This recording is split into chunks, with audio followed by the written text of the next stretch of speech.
Ratalo! Arkada fadalala.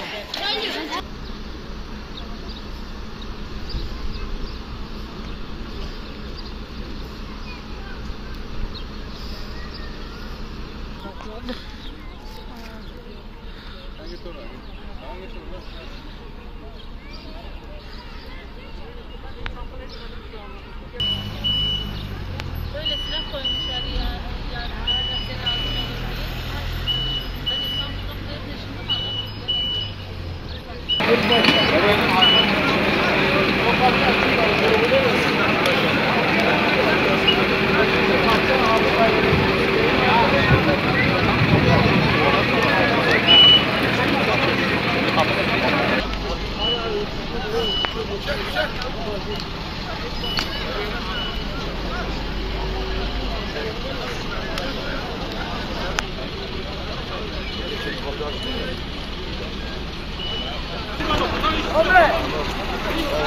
Ömer abi gitme.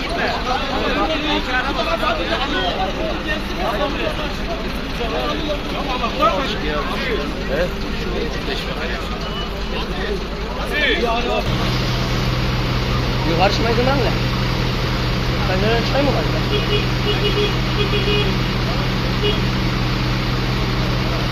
Yok, daha mı ki? Herkes iyisi. Hadi bir yeri çıkacağız. Ana, yarım bir rakam.